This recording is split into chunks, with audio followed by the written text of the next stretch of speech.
Eu sou Amélia, 70 anos agora, sentada nesta cadeira de balanço que range como se carregasse o peso dos meus dias. Meus netos estão aqui, com olhos curiosos, pedindo uma história. Eles esperam contos leves, mas hoje vou contar algo diferente, algo que ainda corta meu coração. Não é fácil falar, mas sinto que preciso para que vocês entendam a força que carrego e o que aprendi com a dor. Há 6 anos, quando eu tinha 64, minha vida mudou de um jeito que eu nunca imaginei. Se quiserem ouvir, escutem com carinho, porque essa história é pesada, mas é minha verdade. Nasci em 1955, em Vila das Flores, uma cidadezinha no interior de São Paulo, onde o tempo parece andar devagar. As ruas de paralelepípedo, o cheiro de pão quente da padaria, o sino da igreja marcando as horas, tudo isso era meu mundo. Casei aos 18 anos com o José, um homem bom que trabalhava como marceneiro. Tivemos 3 filhos, a Clara, o Marcos e a Ana. José morreu há 10 anos de um infarto e desde então vivi para minha família, meus filhos, meus netos. Eu era a Dona Amélia, a viúva que ajudava na igreja, que fazia bolo para as quermesses, que sempre tinha um sorriso. Aos 64 anos, eu morava numa casa pequena, com um quintal cheio de flores que eu cuidava com amor. Minha rotina era simples: regar as plantas, cozinhar para os netos, costurar na máquina velha que herdei da minha mãe. Meus filhos moravam perto e eu me sentia segura, amada. Mas nem sempre a vida respeita o que a gente constrói. Naquela época, eu conhecia o seu Carlos, um homem da cidade, uns 10 anos mais novo que eu. Ele era dono de uma venda na praça, sempre educado, com um jeito de falar que fazia todo mundo rir. Carlos era viúvo como eu, e às vezes conversávamos na igreja ou quando eu passava na venda para comprar açúcar. Ele me trazia um café, contava histórias e eu achava que era só amizade. Nunca imaginei que ele pudesse ser outra coisa. Era uma noite de setembro, quente, com o céu cheio de estrelas. Eu estava em casa sozinha, costurando um vestido para a neta da Clara. Alguém bateu na porta e eu, sem desconfiar, abri. Era o Carlos. Ele parecia nervoso, com os olhos brilhando de um jeito estranho. Dona Amélia, vim trazer um presente, ele disse, mostrando uma garrafa de licor. Eu agradeci, mas disse que não bebia. Ele insistiu para entrar, dizendo que precisava conversar. Eu hesitei, mas Vila das Flores era um lugar onde a gente confiava nos outros. Deixei ele entrar. Sentamos na sala e ele começou a falar sobre a vida, sobre como se sentia só. Eu ouvia, com pena, pensando em como a solidão podia pesar. Mas então, ele mudou. O tom dele ficou diferente, mais baixo, mais próximo. Ele se aproximou no sofá e eu senti um frio na espinha. Você é uma mulher bonita, Amélia, ele disse, com um sorriso que não era mais amigável. Tentei rir, dizer que era uma velha, mas ele segurou meu braço. Não precisa fingir, ele murmurou. Eu pedi para ele parar, mas ele não ouviu. Ele era mais forte, mais rápido. Eu lutei, empurrei, gritei, mas a casa era longe da rua e ninguém ouviu. Ele me segurou, me levou para o quarto e fez o que quis. Eu chorei, implorei, mas ele parecia outro homem, alguém que eu nunca conheci. Quando terminou, ele se levantou, ajeitou a roupa e disse: Não conta para ninguém, ninguém vai acreditar numa velha como você. Então, saiu, como se nada tivesse acontecido. Fiquei no chão, com o corpo doendo, a alma partida. Não sei quanto tempo passei ali, tremendo, com o vestido rasgado. Quando consegui me levantar, lavei o rosto, troquei de roupa, mas não podia lavar a vergonha, o medo. Olhei no espelho e não reconheci a mulher que me encarava. Como isso podia acontecer comigo aos 64 anos? Eu era avó, uma mulher respeitada, mas naquela noite fui só uma vítima. Não dormi. Passei a noite na cadeira, ouvindo o silêncio, com medo de que ele voltasse. Pensei em contar para os meus filhos, mas as palavras dele ecoavam. Ninguém vai acreditar. E se acreditassem, o que diriam? Que eu provoquei? Que deixei ele entrar? Vila das Flores era pequena e as fofocas eram cruéis. Guardei tudo dentro de mim, como um veneno. Os dias seguintes foram um borrão. Eu continuava minha rotina, regando as flores, cozinhando, sorrindo para os netos, mas por dentro estava quebrada. Evitava ir à venda do Carlos, mas às vezes o via na praça, rindo com os outros, como se nada tivesse mudado. Ele me olhava com um sorriso que era uma ameaça, e eu abaixava a cabeça. O medo me dominava. Cerca de um mês depois, comecei a sentir algo estranho. Cansaço, náuseas, uma fraqueza que não explicava. Pensei que era a idade, o peso do que aconteceu. Mas então percebi que meu ciclo, que ainda vinha, mesmo irregular, não apareceu. Fui ao médico da cidade, o Dr. Paulo, um homem que conhecia desde jovem. Fiz exames e ele me chamou na sala, com um olhar que misturava choque e pena. Dona Amélia, você está grávida, ele disse. Grávida? Aos 64 anos. A palavra parecia impossível, um erro. Eu ri, nervosa, dizendo que não podia ser. Mas o Dr. Paulo confirmou com os exames na mão. É raro, mas acontece, ele disse. Você precisa se cuidar, porque é uma gravidez de risco. Eu não ouvi o resto. Minha cabeça girava. Grávida de quem? Do Carlos? Do homem que me destruiu? Senti nojo, raiva, desespero. Como contar isso aos meus filhos? Como enfrentar a cidade? Saí do consultório e caminhei até o rio, onde fiquei olhando a água, pensando em sumir. Mas então, pensei nos meus netos, na Clara, no Marcos, na Ana. Eles precisavam de mim. Voltei para casa, mas não contei a ninguém. Guardei o segredo, como guardei o abuso, e comecei a planejar o que fazer com uma vida que crescia dentro de mim, uma vida que eu não pedi. Eu não podia contar a ninguém, não ainda. O Dr. Paulo, que sabia da gravidez, perguntou se eu estava bem, se precisava de ajuda. Ele era gentil, mas eu via a curiosidade nos olhos dele, como se quisesse saber quem era o pai. Eu mentia, dizendo que era um erro, que ia resolver sozinha. Mas não havia como resolver. Meu corpo mudava, mesmo que lentamente, e o peso no meu ventre era um lembrete constante do que o Carlos tinha feito. Evitava a praça, a venda, qualquer lugar onde pudesse encontrar ele. Mas Vila das Flores era pequena e às vezes eu o via de longe, conversando com os homens, rindo alto. Ele parecia intocável, como se o que fez comigo fosse só um detalhe. Uma vez, nossos olhos se cruzaram e ele sorriu, um sorriso que dizia que eu era dele, que meu silêncio o protegia. Eu tremia, mas não podia fazer nada. Quem acreditaria numa velha como eu contra um homem respeitado? Meus filhos começaram a perceber que algo estava errado. Clara, a mais velha, vinha me visitar e perguntava por que eu estava tão quieta. Mãe, você está pálida, ela dizia tocando minha mão.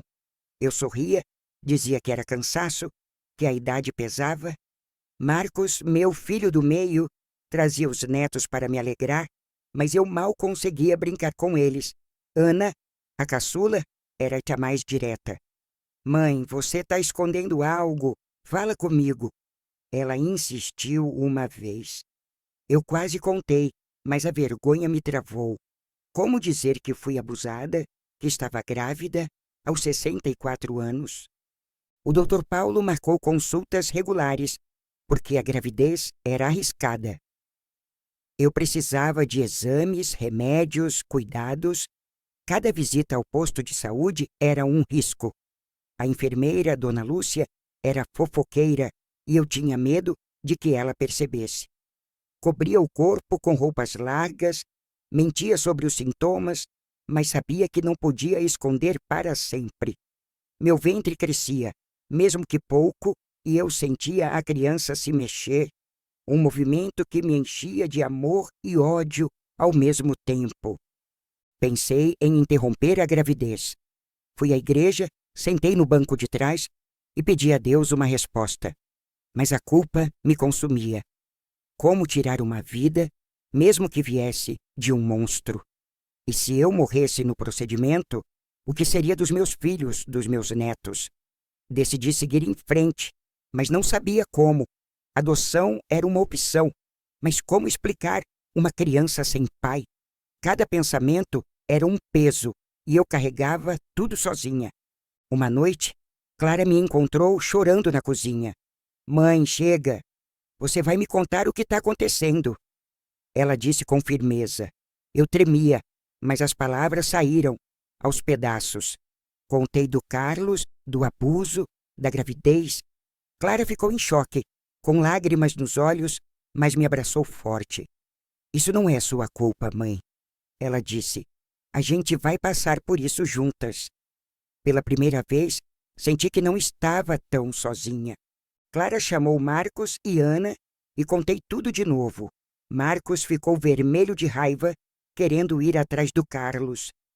Esse homem vai pagar, ele gritou. Ana, mais calma, segurou a mão dele, dizendo que precisávamos pensar em mim primeiro. Eles decidiram que eu não podia ficar em Vila das Flores. A cidade vai te julgar, mãe.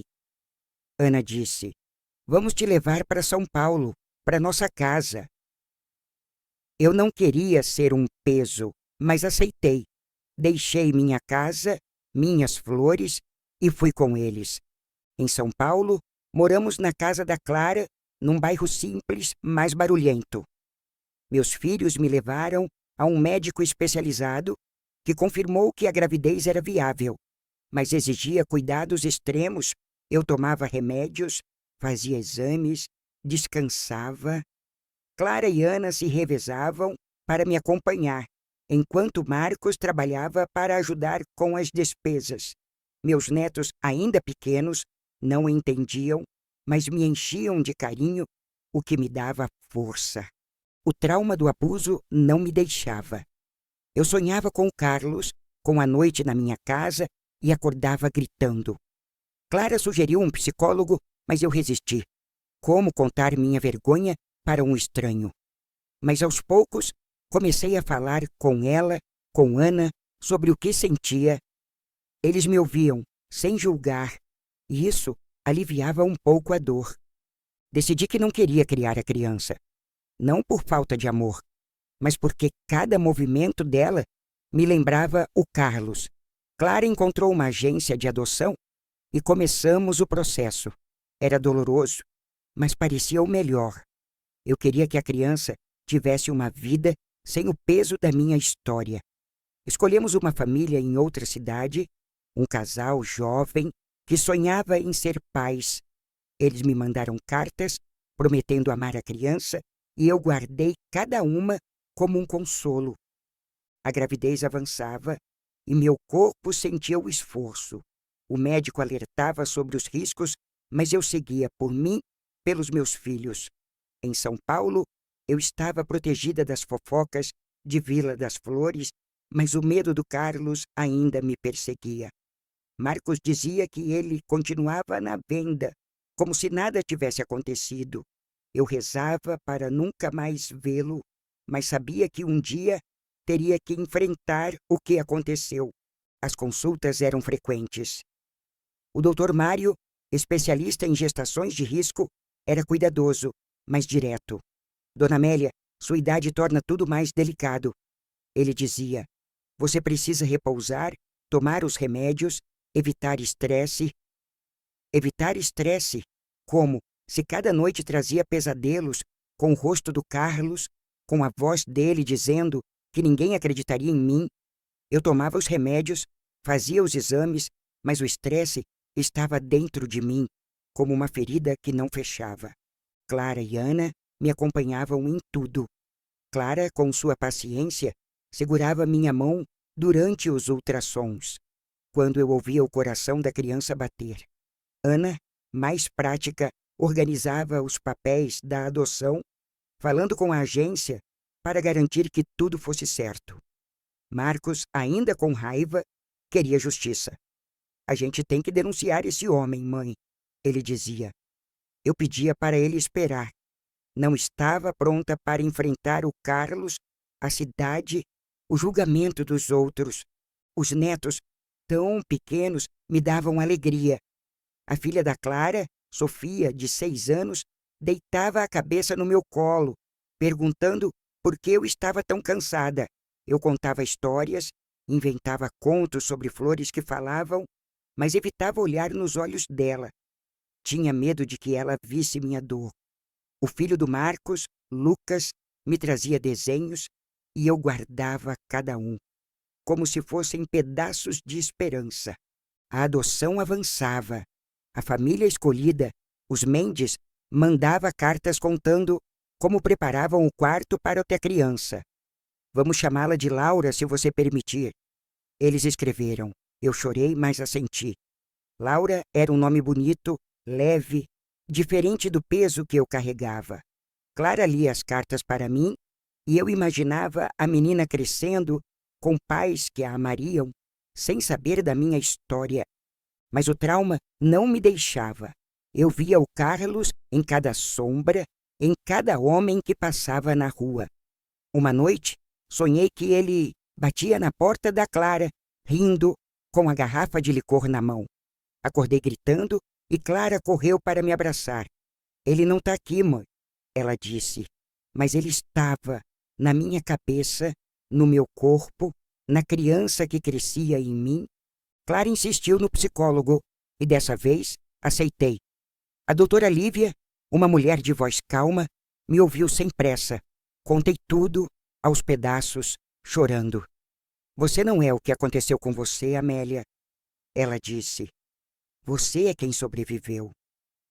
As palavras dela eram como um bálsamo, mas a cura era lenta. Cada sessão era um passo, mas a dor ainda estava lá. Em São Paulo, eu estava protegida das fofocas, mas Vila das Flores não saía de mim. Recebi uma carta da dona Zilda, minha vizinha, perguntando por que eu tinha ido embora. Ela dizia que o Carlos perguntava por mim, com um tom que parecia preocupação, mas eu sabia que era controle. Joguei a carta fora, com medo de que ele descobrisse onde eu estava. Marcos, que ainda falava com amigos da cidade, disse que o Carlos continuava na venda, como se nada tivesse mudado. Ele acha que venceu, Marcos dizia com raiva. Eu só pedia para ele não fazer nada. Não queria mais violência. A gravidez avançava e meu corpo sentia o peso. Tinha dores nas costas, inchaço nos pés, pressão alta. O doutor Mário ajustava os remédios, mas dizia que o parto seria arriscado. Vamos fazer uma cesariana para sua segurança, ele disse. Eu assenti, mas tinha medo. Não do parto, mas do que viria depois. Como seria entregar Laura, sabendo que ela veio de uma dor tão grande? Clara e Ana começaram a planejar uma mudança maior. Mãe, quando isso acabar, você não volta para a Vila das Flores. Ana disse. Você fica com a gente, ou a gente encontra um lugar novo. Eu não queria ser um peso, mas a ideia de voltar para minha casa, onde o Carlos esteve, me dava calafrios. Concordei, mas meu coração ainda estava preso lá, nas flores que plantei, na vida que perdi.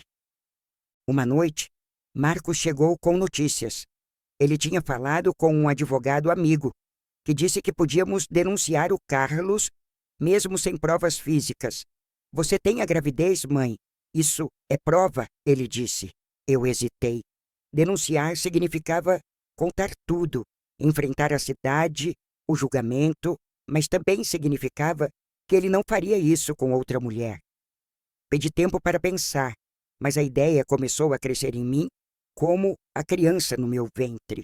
Os netos continuavam sendo minha luz. Sofia me perguntou com sua voz doce por que minha barriga estava crescendo. Clara explicou que eu estava cuidando de um bebê para outra família, e Sofia aceitou sem questionar.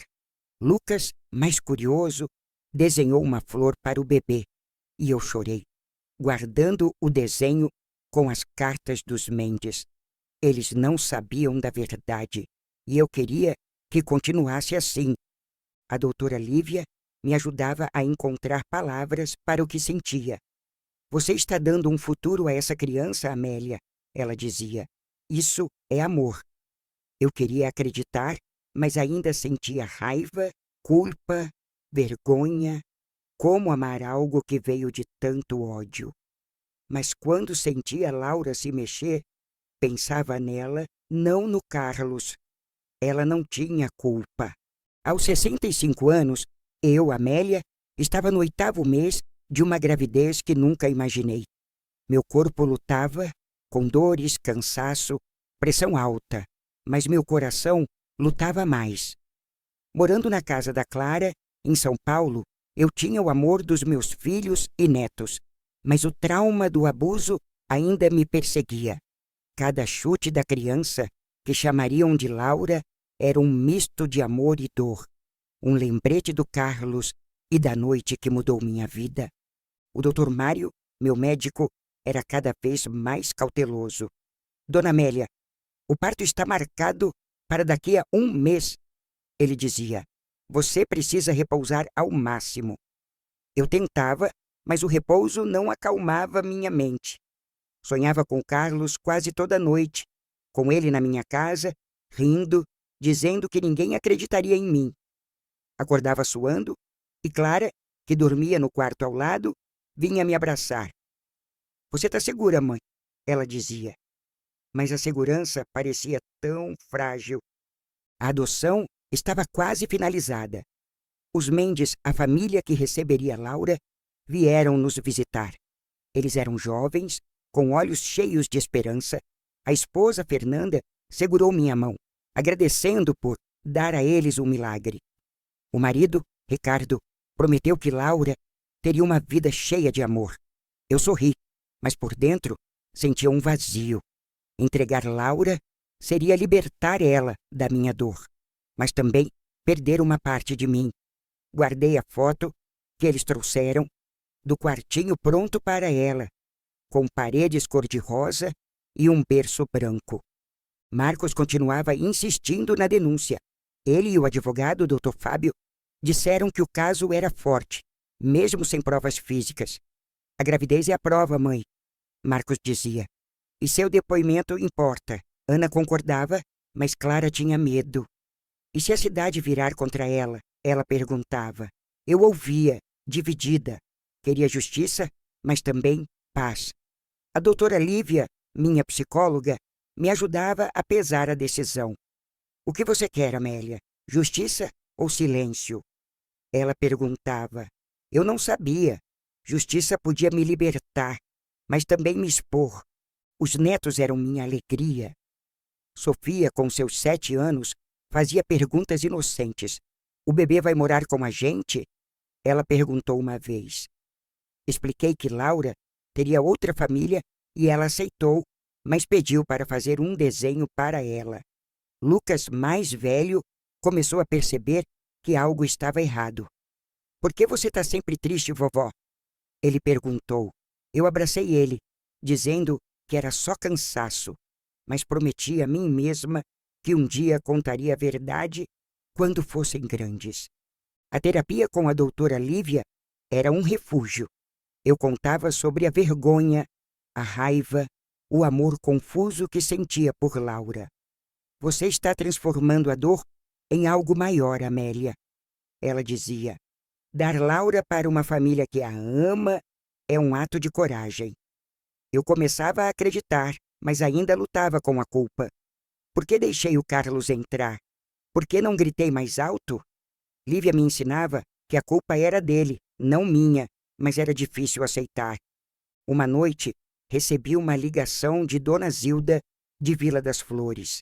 Ela disse que o Carlos estava espalhando boatos, dizendo que eu tinha fugido por vergonha, que era uma velha sem juízo.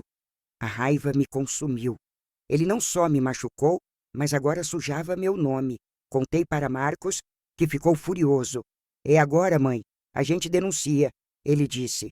Clara e Ana concordaram, e eu, finalmente, assenti.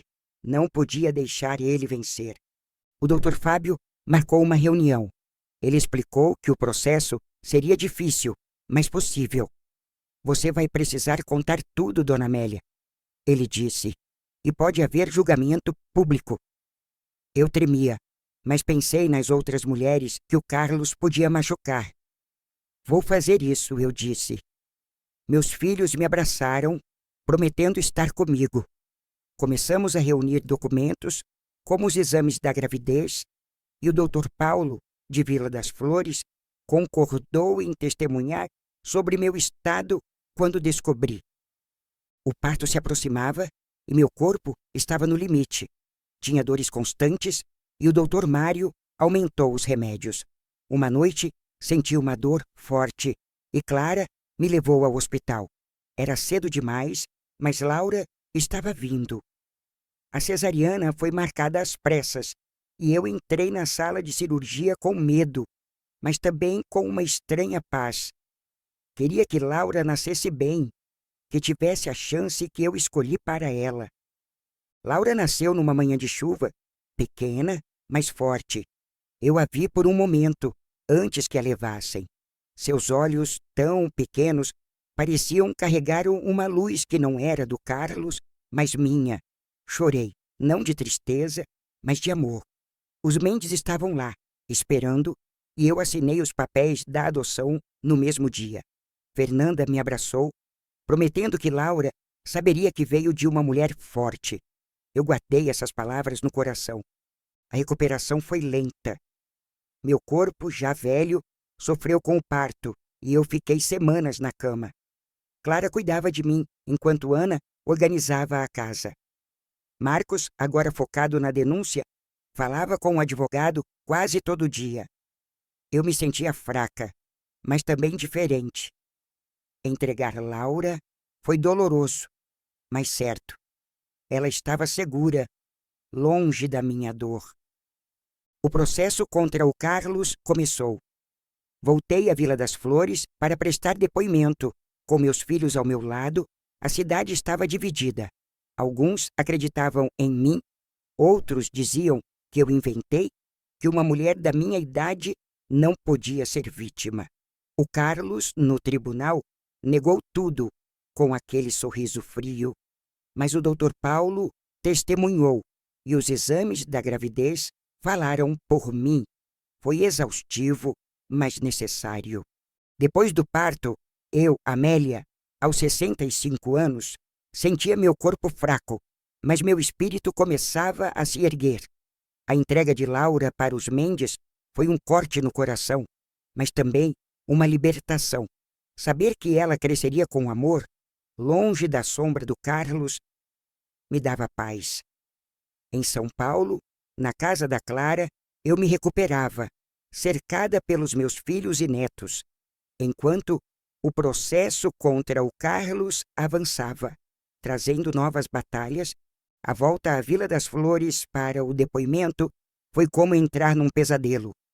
A cidade, que sempre foi meu lar, agora me olhava com desconfiança. No tribunal, sentei diante do juiz, com o Carlos do outro lado, negando tudo com aquele sorriso que ainda me assombrava. Contei minha história, cada detalhe, com a voz tremendo. O Dr. Fábio, meu advogado, apresentou os exames da gravidez, o testemunho do Dr. Paulo e até uma carta da doutora Lívia falando do meu trauma. Mas o advogado do Carlos era cruel, dizendo que eu queria atenção, que uma mulher da minha idade não podia ser vítima. Meus filhos, na plateia, seguravam as mãos, me dando força. A cidade se dividiu. Dona Zilda e algumas mulheres da igreja me apoiaram, trazendo flores, dizendo que acreditavam em mim. Mas outros, homens da venda, amigos do Carlos, espalhavam boatos, dizendo que eu era uma mentirosa. Uma vez, alguém pichou velha louca na minha antiga casa. Marcos quis reagir, mas eu pedi calma. A verdade vai falar, eu dizia, mesmo sem ter certeza. O julgamento durou meses e eu voltei a São Paulo exausta. A doutora Lívia me ajudava a lidar com a vergonha, o medo de ser julgada. Você está lutando por justiça, Amélia, ela dizia. Isso é coragem? Eu começava a acreditar. Escrevia cartas para Laura, que nunca seriam enviadas, contando quem eu era, como a amei, guardava elas num caderno com os desenhos dos netos como um pedaço da minha história. Aos 66 anos veio o veredicto. O Carlos foi condenado a 7 anos de prisão por estupro. Não era o bastante, mas era algo. No dia da sentença, não senti alegria, só alívio. Ele não machucaria a outra mulher, pelo menos por um tempo. Meus filhos me abraçaram e Clara disse: "Você venceu, mãe." Mas a vitória tinha um gosto amargo. A cidade ainda falava e eu sabia que nunca poderia voltar. Decidi ficar em São Paulo, num apartamento pequeno que alugamos com a ajuda do Marcos. Meus netos enchiam a casa de vida e eu comecei a dar aulas de costura para as mulheres da vila, algo que me fazia sentir útil. Sofia e Lucas, agora mais velhos, perguntavam sobre Laura e eu contava que ela estava com uma família que a amava. Eles aceitavam, mas eu via a curiosidade nos olhos deles. Um dia, contaria a verdade. Aos 68 anos, recebi uma carta dos Mendes. Laura estava bem, aprendendo a falar, correndo pelo quintal. Eles mandaram uma foto, e eu vi os olhos dela, tão parecidos com os meus. Chorei, mas dessa vez era um choro leve. Ela era minha força, mesmo estando tão longe. Guardei a foto no caderno, com as cartas, os desenhos, e prometi a mim mesma que ela saberia de mim quando fosse o tempo. O trauma nunca sumiu. Ainda tinha pesadelos, ainda tremia ao ouvir vozes altas, mas a doutora Lívia me ensinou a viver com a dor, a transformá-la. Comecei a falar em grupos de apoio, contando minha história para outras mulheres. Você não está sozinha, eu dizia, e elas me ouviam com lágrimas nos olhos. Era como se minha dor ajudasse a curar outras. Hoje, aos 70 anos, olho para vocês, meus netos, e vejo a vida que construí, apesar de tudo. O Carlos tirou uma parte de mim, mas não tudo. Laura, onde quer que esteja, carrega um pedaço do meu amor. Meus filhos, Clara, Marcos, Ana, me ensinaram que a família é mais forte que a dor. E vocês, com esses olhos cheios de futuro, me dão esperança. Prometam para mim, se virem alguém sofrendo, não virem o rosto. Uma palavra, um gesto, pode mudar uma vida. Eu quase me perdi no silêncio, mas encontrei minha voz. Vocês podem ser a voz de quem ainda não tem força. Agora venham cá, me deem um abraço. Essa velha aqui precisa de carinho para aquecer o coração.